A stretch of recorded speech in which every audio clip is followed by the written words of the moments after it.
Does your heart break every time you have to pull out your wallet, but you still want a case that looks like it's from this decade? Then the Zalman S2 might just be for you.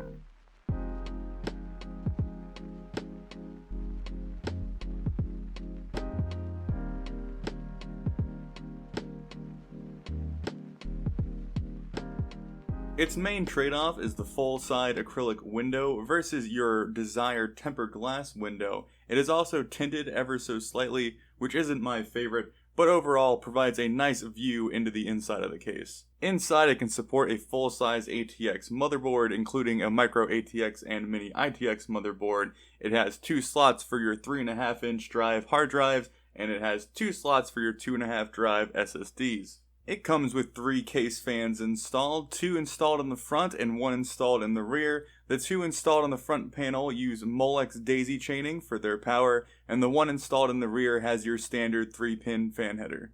The I/O on the top includes a dedicated microphone and headphone jack, 2 USB 2 and 1 USB 3, along with a reset switch. Temperatures with the system built outside of the case and inside of the case were close enough not to set off any alarms, unsurprisingly with the amount of ventilation in this case. Build quality is fair enough. At around $45 for this case, my expectations weren't exactly sky high.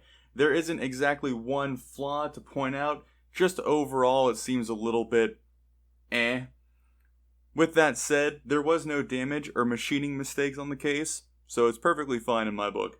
Since the back panel sits flush with the side and there's no bulge for cable management, the depth between the back panel and the case itself seems a little bit tight. Of course, you can work with this, it's not the end of the world, but if it was a perfect world for me, I'd have just a little bit more room for cable management back there. So overall, I'd say I'd recommend this case. It's cheap enough, it looks decent enough, even though that is fairly subjective.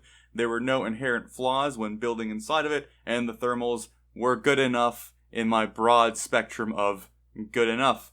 So, if you're looking for a case in this price range and the S2 popped out to you, I'd say go ahead and buy it. If you learned something new or you figured out what you were looking for, hit that like button. If you thought this was a waste of 2.5 minutes of your time, hit that dislike button. If you want to see more videos like that, hit that subscribe button. I will try my best to keep you around. Without further ado, have a good day, guys.